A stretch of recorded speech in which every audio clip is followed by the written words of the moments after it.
Honorable Dr. Rajiv Kumar Ji, Vice Chairman, National Institution of Transforming India, GOI, dignitaries on the dais, ladies and gentlemen.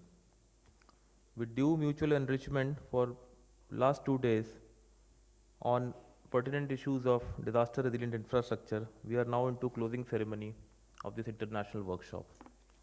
To summarize the outcome of the workshop, I invite Dr. V. Thirupugal, Joint Secretary, NDMA, Government of India, who has profound knowledge of the DRR and would surely enumerate all the relevant issues.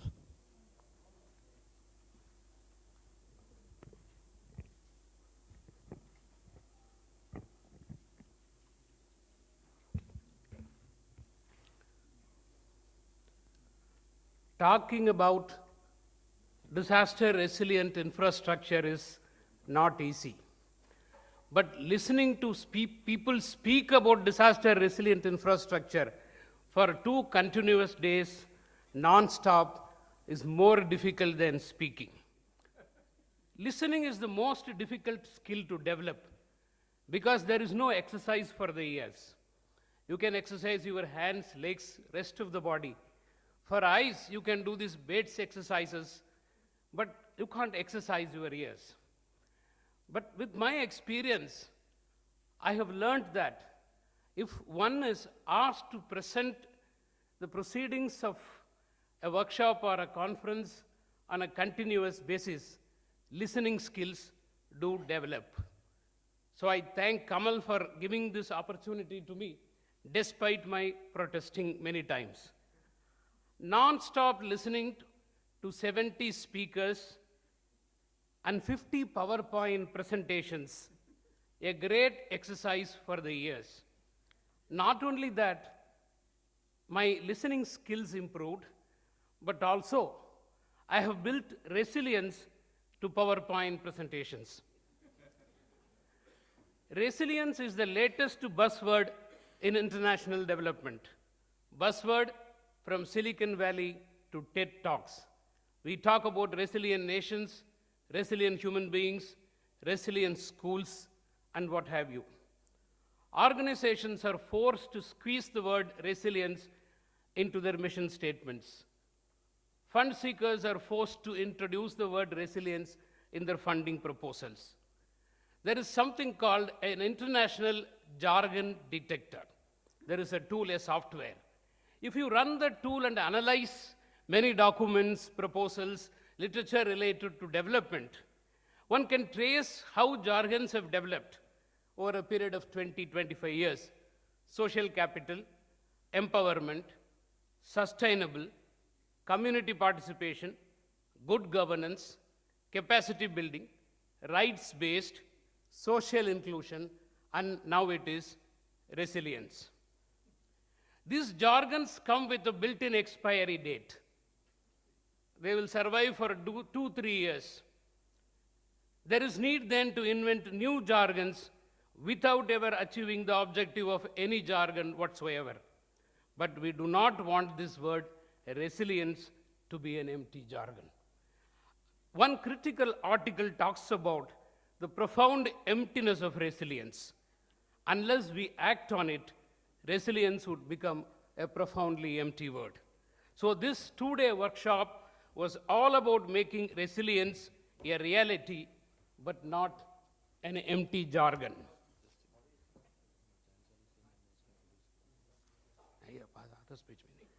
Now, I must give you a summary of the 2-day deliberations. I do not want to quote verbatim and repeat what the presenters have said. I will try to capture the essence of the discussions. The following were discussed. 3 properties or capacities that need to be developed to define, quantify, and ultimately design for better resilience. 1, absorptive capacity, or the ability of the system to absorb disruptive event. 2nd, adaptive capacity, or the ability to adapt to the event. 3rd, restorative capacity, or the ability of the system to recover. Critical gaps such as capacity gap, resource gap, and enforcement gaps. Creditworthiness of the institutions need to build resilience into the budgets, leveraging markets for insurance, regional cooperation, sharing experiences, and learning from each other. Interdependency of the systems, physical interdependency, cyber interdependency, geographical interdependency, and social interdependency. It is like this mythical Indra's necklace. Every bead reflects all other beads. Interdependency in the context of resilience is like that. Then we discussed system of systems approach.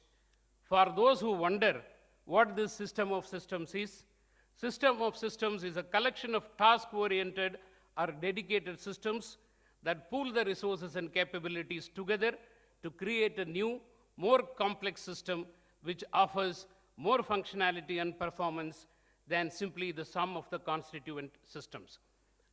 The challenge of not only building new resilient infrastructure, but also the need to upgrade them to meet the future needs and changing scenarios and changing risks. Risk management framework consisting of a vision, focus on essential services, recognition of interconnectedness, collaborative systems-based approach, and performance measures. Financing for additional cost of resilience. Is it about more money or more about good policies codified in best practices, standards, and regulations? Should we worry about the cost of resilience or the cost of non-resilient infrastructure? The question of prioritizing and the need for good data infrastructure.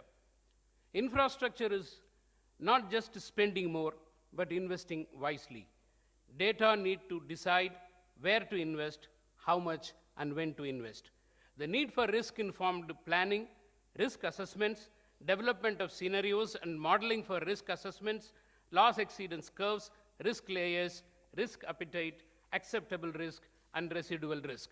Self-diagnosing, self-healing, and self-repairing systems to provide for greater resiliency, fewer long-term service disruptions, and lower life cycle costs. Balancing structural and non-structural measures. The role of political decision-making to identify acceptable standards and political will. Designing climate-resilient infrastructure, adaptive designs considering deep uncertainty, development of standards, and use of resilient technology.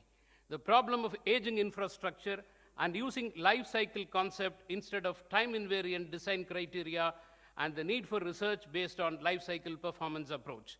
Need for standards for design, operation, maintenance, upgradation, and for informed decision-making. Using the window of opportunity provided at the designing stage to identify risks for using right standards and design to fit the purpose. Focus on invisible infrastructure such as intellectual infrastructure and soft infrastructure. The challenge is to marshal the knowledge, creativity, financial resources, and energy of a diverse array of individuals, interests, and organizations to develop new concepts, approaches, and strategies for critical infrastructure resilience. Developing a framework for financing solutions, having multiple instruments, and catastrophic insurance for public assets. Issues and challenges at the national and subnational level for transferring risk. The risks faced by private sector and the ways in which they mobilize funds. Pre-disaster contracts for post-disaster reconstruction, and issues related to mobilization of finance, speed versus quality, national support for subnational governments, post-disaster needs assessment, rebuilding infrastructure taking into account climate change impacts in future, the need to bridge theory and practice, preparing National Resilient Infrastructure Report and a manual of practice. Succeeding in this effort will require imagination, a commitment to collaborate in search for innovative, cost-effective, long-term solutions, and the will to stay the course. I conclude this workshop borrowing a quote from Henry Ford: "Coming together is a beginning, keeping together is progress, and working together is success." Thank you. Before we proceed ahead, I welcome Honorable Minister of State for Home Affairs, Shri Kiran Rijiju ji, to the closing ceremony of IWDRI 2018. May I now request Dr. Robert Glasser, SRSG UN, to deliver his address.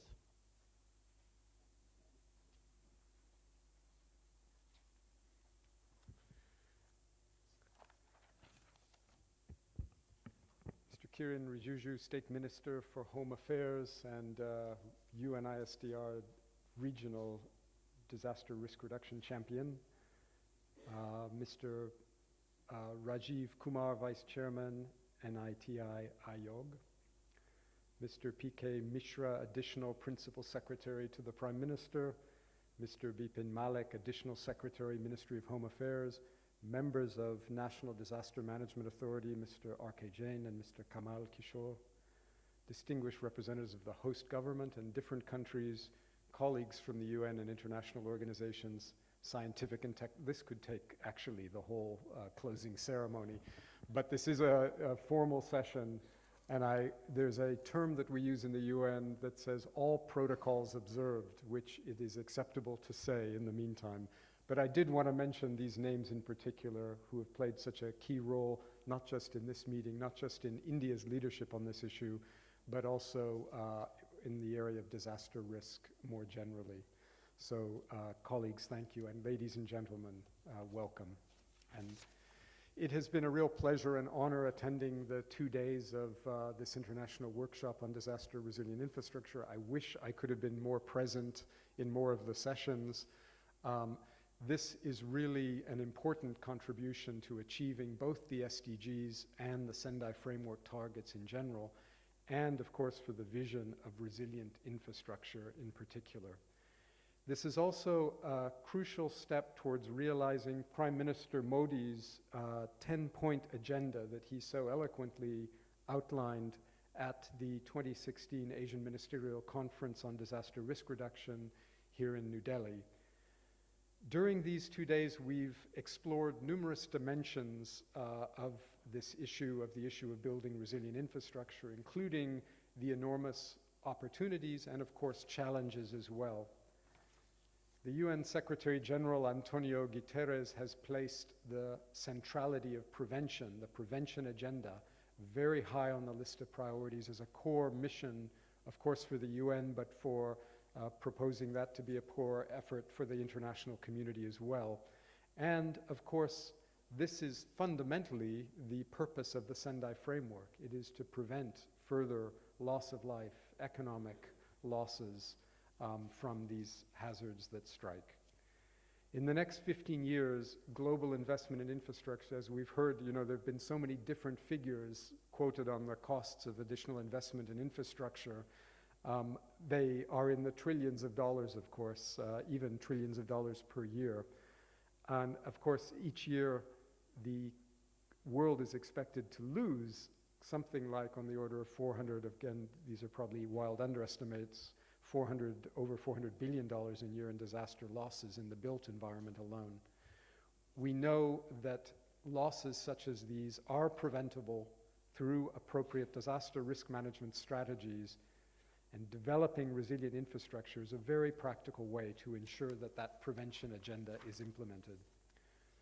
Our workshop has been helpful in consolidating the existing thinking and innovations, and in areas such as, in various areas such as risk assessment, standards, financing, recovery, and reconstruction in key infrastructure sectors.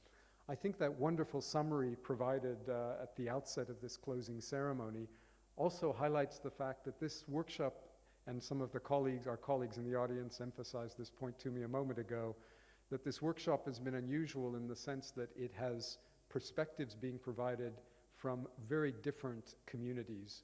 The infrastructure community, of course, the engineering perspective, the financing perspective, the risk expertise as well, and that bringing those together and the list of outcomes that were highlighted demonstrate that diversity of perspective that's in the room and that has been in the room over these past 2 days.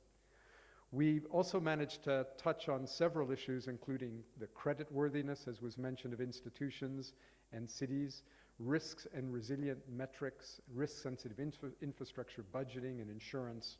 Importantly, we also discussed the direct and indirect impacts of infrastructure damage and disruption, and we shared examples of both structural and non-structural measures that countries and partner organizations are taking to enhance resilience of infrastructure. Colleagues, nothing, of course, is simple. The world is becoming increasingly interconnected, including with increasingly interdependent systems, often separated by time and space. And it is absolutely critical for us to understand and to quantify the cascading impacts of risk on society, on economic and social systems, capital markets. You know, the range of interactions are enormous. And of course, we still need to understand what we can do about existing infrastructure risk. Our focus is generally on the huge, once-in-a-lifetime opportunity to embed resilience in infrastructure, these huge infrastructure investments. But there's the existing stock of infrastructure that is, in many countries around the world, extremely vulnerable to these hazards. And fundamentally, we have to focus on the communication, because we can have technical expertise, we can have financing, but if we want to affect policy environments, the communication is key, both with society and with decision makers. Bridging that gap is really key. Home Minister Singh pointed out yesterday that the way we build our infrastructure today will either build risk or resilience for future generations. And it goes without saying that we would like, all of us in this room in particular, would like to be doing the latter. From the deliberations of the workshop, there are two strong and valid rationales for international cooperation on resilient infrastructure that have emerged that I'd like to highlight. I mean, there were many in that list of outcomes that jumped to mind, but the two I wanted to highlight are, first of all, this issue of the transboundary risk, where it is clearly beneficial and entirely appropriate for countries to cooperate to reduce that risk, including on matters concerning resilient infrastructure. The second is something that I think is wildly underestimated, partly because it's often difficult to quantify, and which is the cascading impacts that I mentioned a moment ago. I think there are many cases in which the cascading impacts will be far greater than the proximate impacts. And it's difficult to quantify, but absolutely essential to work on those issues, and clearly also an important area for further study and international cooperation.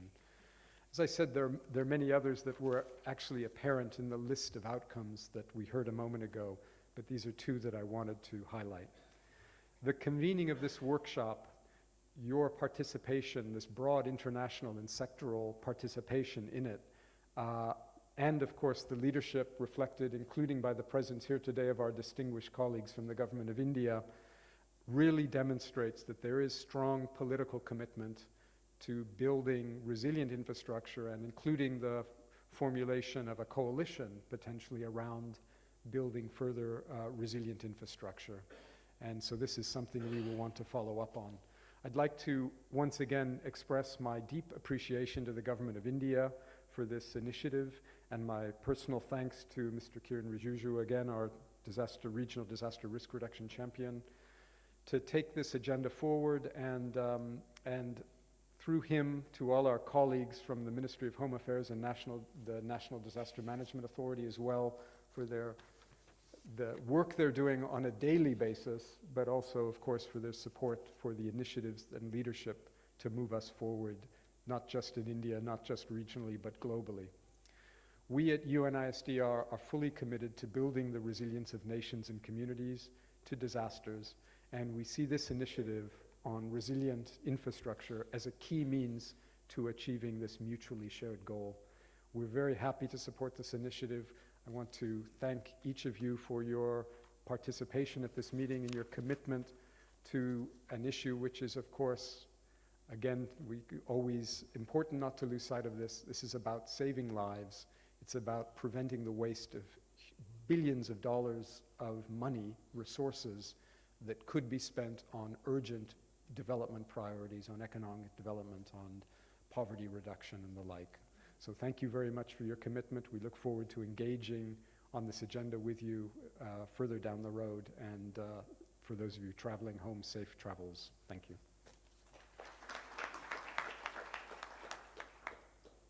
Thank you, sir. May I now request Dr. P.K. Mishra, Additional Principal Secretary to Honorable Prime Minister of India, to address the gathering.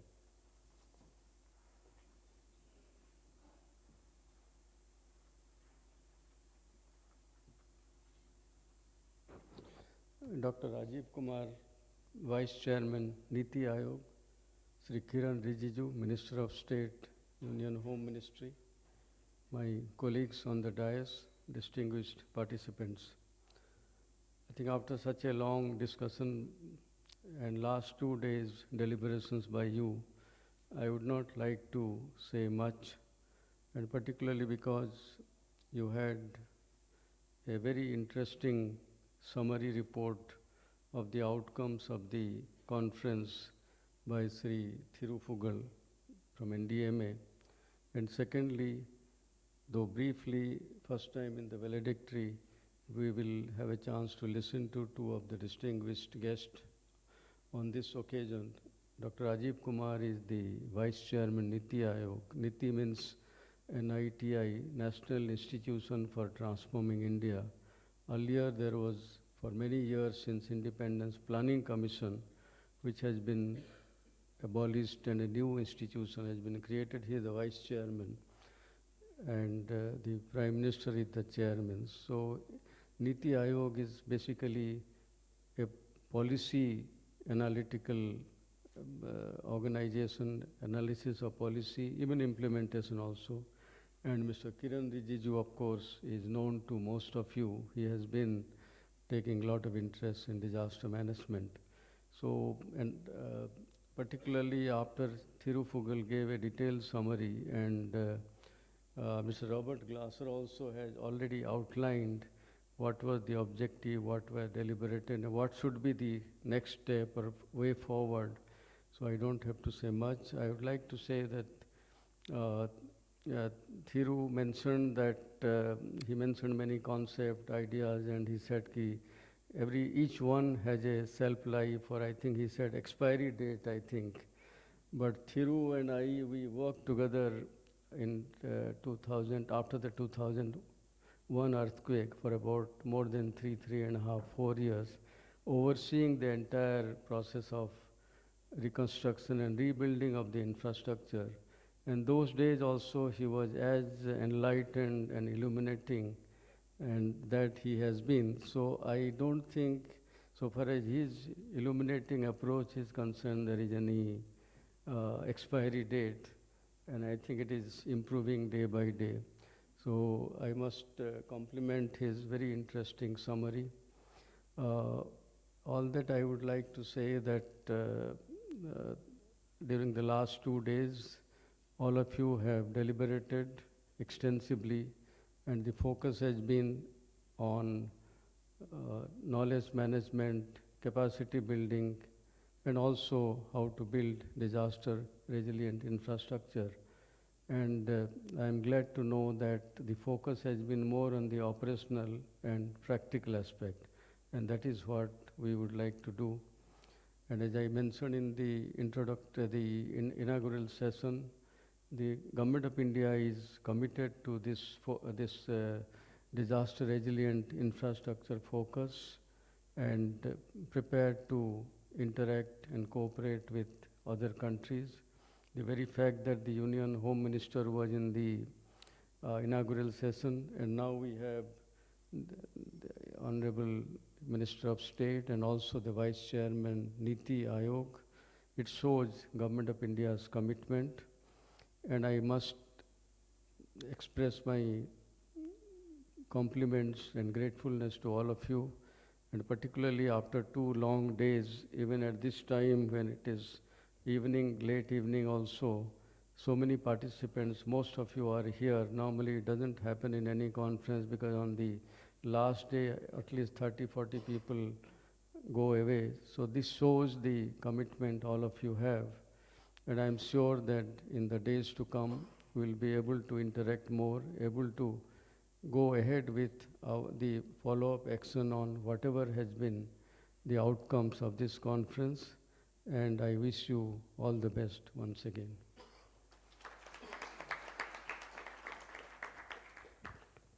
Thank you, sir. I now request Shri Kiran Rijiju, Honorable Minister of State for Home Affairs, to address the gathering.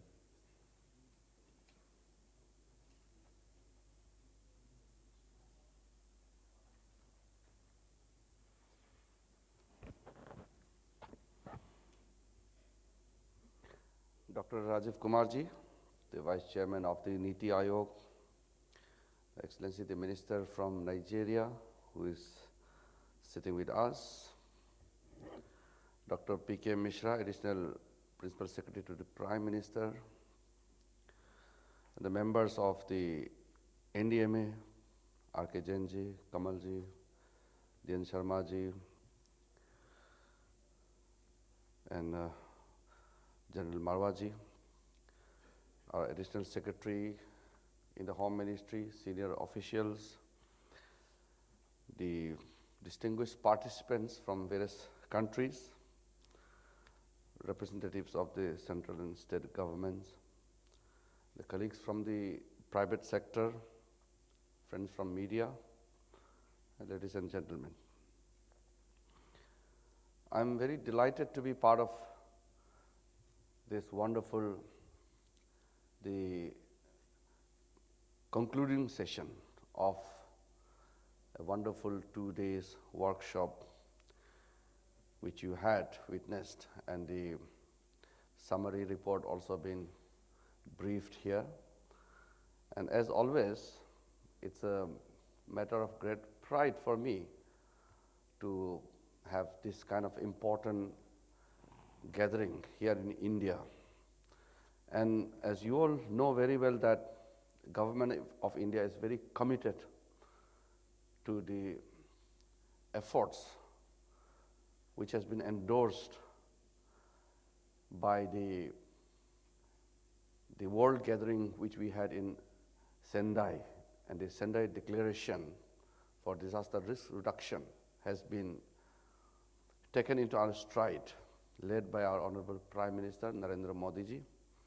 And it is also well known that India is one of the first country to roll out the National Disaster Management Plan. I was very happy that in Cancun, that was well appreciated. And our special representative, Robert Glasser, he's here with us, and he's always been keen to work with India and all the participating countries. I also give commitment that we will ensure that the commitment to the Sendai Declaration will be fulfilled, and the Government of India will abide by the joint resolution which we are part of it. As Dr. P.K. Mishra has already mentioned, that the outline of the summary being presented is good enough to show that this 2 days workshop is very, very result-oriented, very meaningful. It's going to give us a way forward in terms of our approach in our endeavor. And I've been always trying to be part of all the process, whether in the state level, regional level, or in various forum. Though I'm not an expert in the field, but as a member in the government, my commitment will not be diluted. And I was honored to be recognized as or declared as a regional champion. And the other colleague who was declared regional champion later on, the minister from Mongolia. So after he has been identified and declared as the regional champion, he became the Prime Minister of Mongolia. Now, I'm not looking forward for my promotion, but that shows that you identify probably right people. So that has also given me an additional responsibility that I must take my task seriously. And my views are always being shared all the time wherever the platforms come to me. And today also, in very nutshell, let me share my thoughts.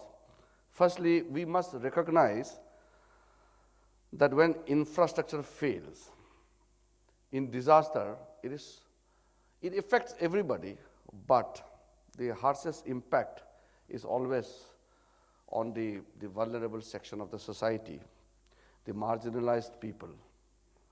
Therefore, the resilient infrastructure is important not only for the aggregate economic growth, also for ending the poverty. This is a pressing issue of our times. Our action today through investment in infrastructure can reduce or increase the future risk. We need to shape policies that seek not only reduce risk, but also stop the creation of new risks. We need to work assiduously to ensure that every bridge, every road, every telecom tower, every school, every hospital, every infrastructure we build is a disaster resilient. Secondly, our work on resilient infrastructure will need to be situated within the wider context of rapid urbanization. Since 2007, for the first time in the history of human, more people live in urban areas than in rural areas. The unplanned expansion of cities to accommodate rapid population growth, combined with inappropriate land use planning and partial implementation or non-compliance with standards, are increasing the vulnerability of urban areas. In such a context, we have to look at the problem of disaster resilient infrastructure and urban disaster risk management in a joint manner. While we must focus on major disasters, there is also the untold story of small and medium-scale disasters, where the damage to infrastructure may not be catastrophic, but its progressive degradation leads to productivity losses and makes communities dependent on this infrastructure more vulnerable. These damages disrupt economic and social activities and lead to hardship and distress, particularly for the poor and the handicapped. I'm sure that over the last 2 days you have given thought on some of these issues. The challenge of building disaster resilient infrastructure is such that no country can address it alone. That makes this workshop even more important. Over the last decade, India has worked persistently towards developing collaboration in areas of disaster risk management. To name just a few, along with Australia and Indonesia, India has established the Tsunami Early Warning Center for Indian Ocean Rim countries. We have hosted joint disaster response exercise with SAARC and BIMSTEC countries. BIMSTEC is the countries in the littoral area of the Bay of Bengal. We have hosted in November the first Asian Ministerial Conference for Disaster Risk Reduction after the adoption of Sendai Framework. And in May last year, we launched the South Asia Geostationary Communication Satellite that will help improve communication and weather forecasting among the South Asian countries. I would like to assure you that we will bring the same level of enthusiasm and commitment to the topic of disaster resilient infrastructure. I would like to convey my heartfelt appreciation to all of you participants for having set a high benchmark during the workshop. I think this workshop has demonstrated the value of conversation when it is conducted between discerning and knowledgeable individuals and moderated through an intelligently designed agenda. I'm sure it will contribute to better understanding of issues we have discussed and become an important input to policies and programs of not only government but also other stakeholders. I would also like to convey my gratitude to the representatives of partner countries, technical institutions, international organizations, as well as independent experts who have traveled from all over the world to Delhi for contributing their expertise on this workshop. I cannot end without extending special thanks to our partners from IWDRI and led by Mr. Robert Glasser, and he has been, as I mentioned in the beginning, he has been so proactive and so engaging with all the stakeholders. And particularly, I've seen his special interest with India, because I firmly believe that as a large country, if India fails, then it will be a failure for the global community. And as a country which is so prone to natural disaster, the natural calamities has been a constant state of a threat to our developmental process. I always feel that if India becomes resilient in dealing with any kind of disaster, then we will enhance our GDP growth by 2%. That is the calculation of most of the experts also. So it's so important that India really come into the front. I'm happy and proud that my Prime Minister has given such a clear-cut agenda before us. His 10-point agenda, which Dr. Robert Glasser mentioned, has become a guiding force for us and for the global community. And those 10-point agendas, which were elaborately discussed, I'm sure in last 2 days of your workshop must have been mentioned, is so important and such a focal point for us to think about, that I feel that if we meticulously handle the things and go with that 10-point agenda given by Prime Minister, then most of the targets will be achieved. And that the Sendai framework which is before us, I'm sure if every country puts in the hand together, we will achieve the target. I also extend my gratitude to the other ministries, especially the MEA, our own the National Disaster Management Authority members and officers, the NDMA, NDRF, NIPFP, for successfully organizing this event. I hope this workshop will become a harbinger and trendsetter in our effort for making infrastructure disaster resilient.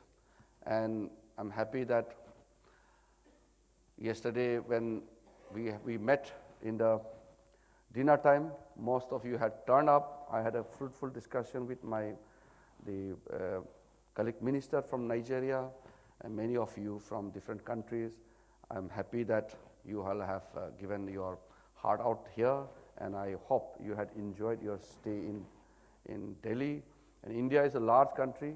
2 days is not enough, and 2 days you have spent your time for the important meeting. But I request you to explore nearby beautiful part of our country. It's a large country. You will not be able to travel to different parts in one visit, but in your short time, I hope you enjoyed your stay. And if possible, please extend your stay and enjoy the Indian hospitality. Thank you so much.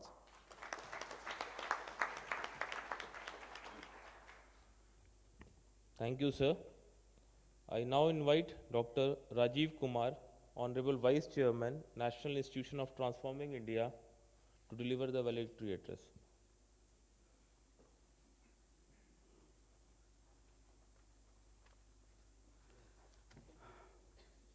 Mr. Kiran Rijiju, Mr. Robert Glasser, Dr. P.K. Mishra, Your Excellencies here, members of the National Disaster Management Authority, ladies and gentlemen.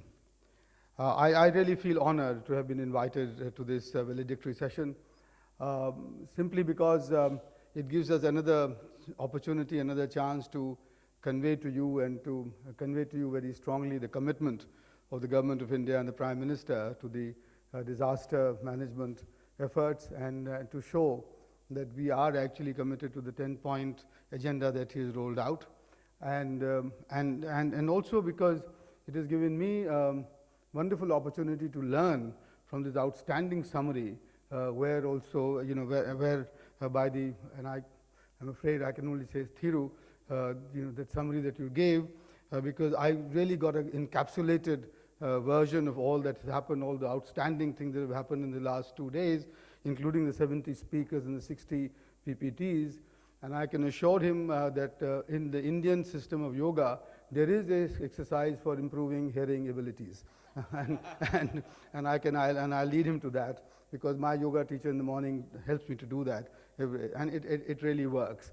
So this is not the only way to do it. And also because, you know, shelf life of some things are not finite, and resilience is probably one of them. Resilience is probably one of them because if you don't have the resilience and if you don't have the resilient infrastructure, then I'm afraid the result is loss of human life. And loss of human life is something which we as a species can't afford, because that's something that militates against self-preservation. So, Thiru, I'm afraid you'll have to live with resilience, and we in India will have to build and live with resilient infrastructure, because we have more than 400 million people, Indians, now moving to urban centers.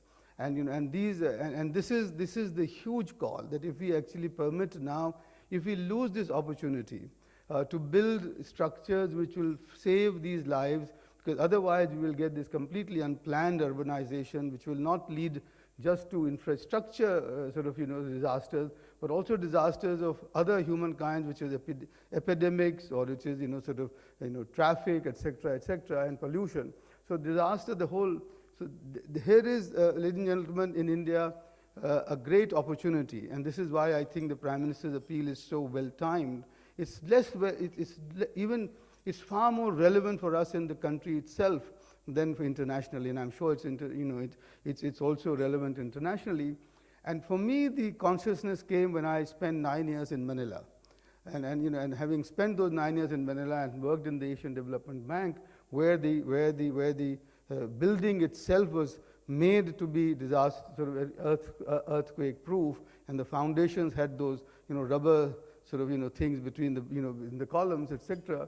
And that just showed to me, and then my visits to Japan and then one visit to Iran soon after the earthquake showed to me that this is one area where truly prevention is far better than cure. And this is why sometimes when I hear talks about priorities and trade-offs and costs, etc., I think those should be kept aside.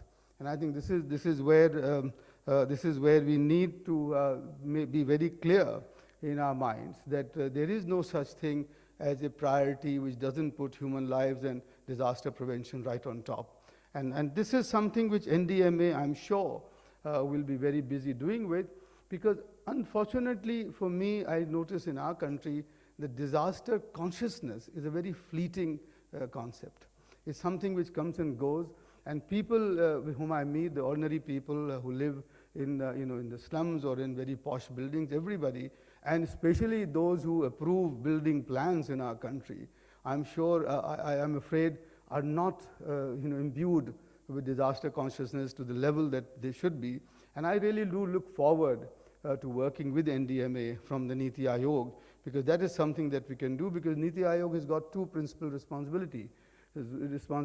One, that we connect the dots across all the ministries and all the regulatory agencies, which is where we can contribute in working together with NDMA. And second, because it's our mandate to work with states and to set about what the Prime Minister has called both cooperative federalism and competitive federalism. So maybe I should invite the IWDRI and the NDMA to help work with NITI, to work with us to set up a kind of a competitive spirit amongst our states and the states' DMAs as to how they can spread the awareness about disasters among the people much more rapidly and much more widely than they have been able to do. If we can start ranking states on disaster management abilities and capacities, then I think we might well get there sooner than much later, as I'm afraid there is something, as I'm afraid we may end up doing if we don't do this. So also the fact that we need to bring them together on the same page. It's not just the Zone 5 states in our country, which are the hill states and some of those which have to be more aware of the disaster. It's everybody. I mean, even Maharashtra with Latur and Gujarat with Kutch, and etc. They're all in some sense prone, and I come from the Gangetic, Indo-Gangetic plain. I think we are also open to that. So all of us need to work together, and NDMA and Niti Aayog can really work together to make this thing happen by pursuing both cooperative and competitive federalism. I promise you I will not tax your patience much longer. It's the end of 2 long days, and we are at the end of a very long day here. But this is there is something here that we need to be aware of, and which is that disasters can come in many forms. For example, too much water is a disaster, and too little water is also a disaster. And I bring this out because a lot of attention sometimes gets focused on things like floods and tsunamis and so on. But look at the fact of what's happening in some of India's states, and I'm sure it's happening in other countries as well, that there is a groundwater exploitation of the level that now the aquifers are completely poisoned. Now, isn't that a disaster? You know, I can mention this without casting any aspersion on anyone, that there are regions in this country where you have, where you have cancer affliction because of the waters being poisoned, and you have the so-called cancer trains moving from from that area to the sort of health centers. Now, that's something that we need to think about. And, and OECD, for example, has said that water, by 2025, water would probably have the largest investments going forward, and therefore we need to work on that too.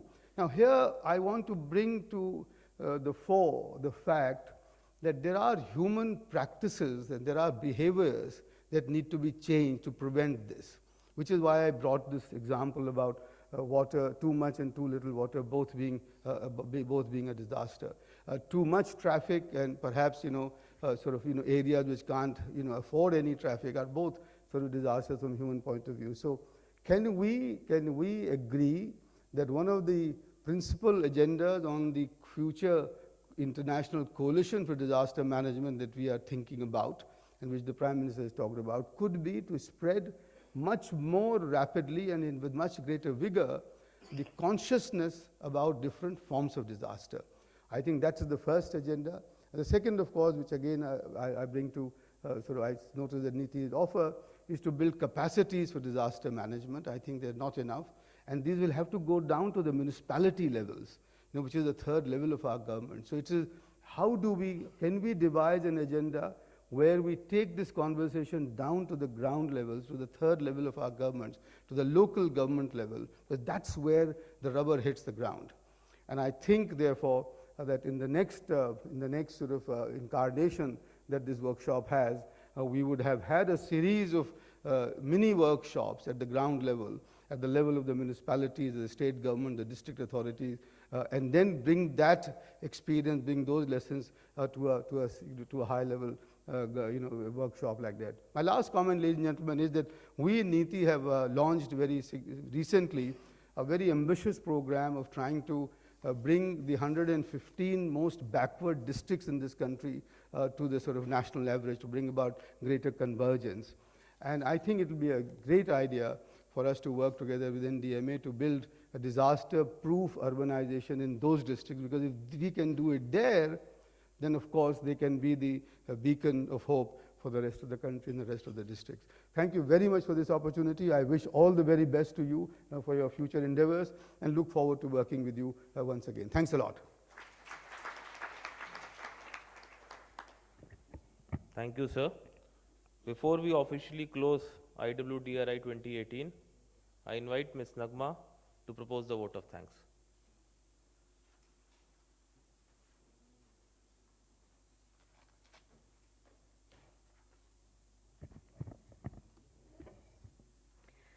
"21 countries, 70 sectoral experts, over 180 delegates, 840 minutes of intense dialogue and deliberations.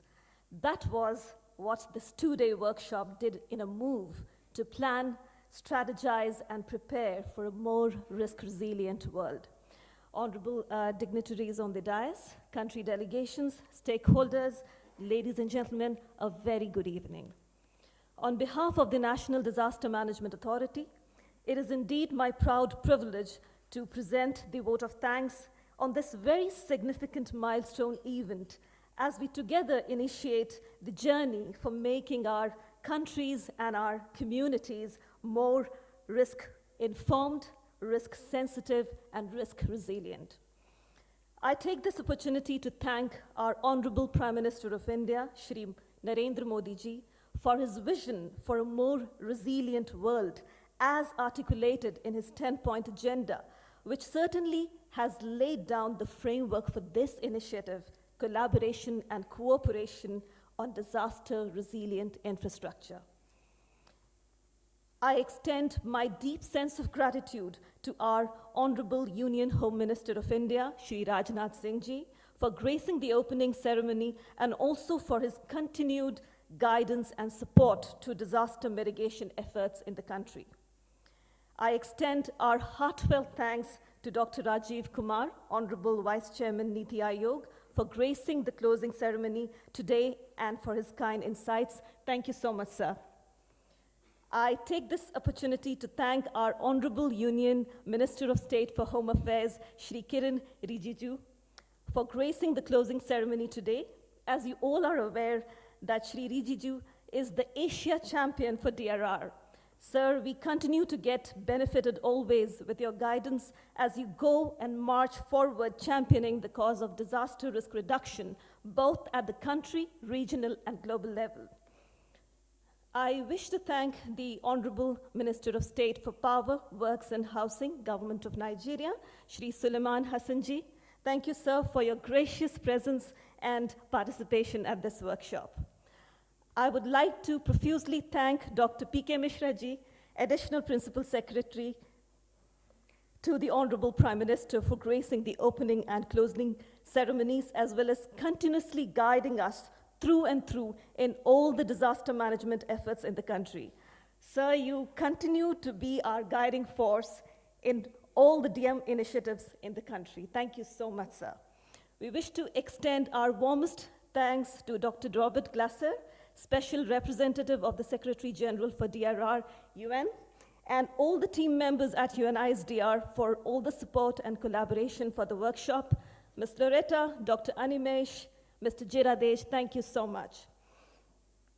I extend my heartfelt thanks to Shri Rajiv Gauba, our Home Secretary, Shri Bibi Malik, Additional Secretary, Ministry of Home Affairs, Shri Sanjeev Jindal, Joint Secretary, DM, Ministry of Home Affairs, for guiding us and working with us to make this happen successfully.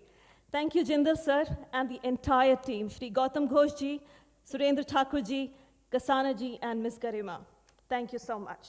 I take this opportunity to thank Srimati Preeti Saran, Secretary East, Ministry of External Affairs, Government of India, for her gracious presence during the opening ceremony and the support provided by MEA and all our Indian embassies. Shri Manish Chauhan ji, JSUN, Shri Neeraj Kumar, thank you. Most importantly, a very big thank you to all the country delegates, experts, representatives from multilateral, bilateral, UN agencies, World Bank, NDB, ADB, OSAID, USAID, States of India, technical institutions for your gracious presence and wholehearted participation at the workshop. It is indeed your participation that has made the proceedings so purposeful. Thank you. I extend my heartfelt thanks to Shri Sanjay Kumar, Director General, National Disaster Response Force, Shri Ravi Joseph Lokhu, IGNDRF, for extending all the support and undertaking the entire logistics spade work for this workshop. Shri Rawat, DIG Adam, Shri Rakesh Ranjan, Shri Bhavani Singh, and all the team members of NDRF, a big thank you. I take this opportunity to thank National Institute of Public Finance and Policy for extending technical support towards conduction of this workshop, Madam Ila Patnaik, Ms. Supriya Krishnan, and the documentation team. Thank you so much. We extend our heartfelt thanks to all the honorable members and additional secretaries, joint secretaries of the NDMA for their leadership, guidance, support for the workshop. Shri R.K. Jain Sahab, Shri Kamal Kishore ji, and Dr. V. Thirupugar have been continuously, programmatically, administratively, and technically guiding this process, which has led to a very successful conduct of the workshop. A big thank you to the program and administrative divisions of NDMA for working tirelessly day in and day out to make this happen. Shri Bhupinder Singh, Shri Naval Prakash, Dr. Pavan Singh, Dr. Monica, Abhishek, Anshu Priya, Hitesh, Madhur, and all the team members of the authority, a big thank you. Last but not the least, I extend my thanks to the ITDC team for administrative arrangements and friends from the media for your kind attention and support. Thank you to each and everyone, and if I have missed anybody, thank you one and all. Jai Hind, Namaskar.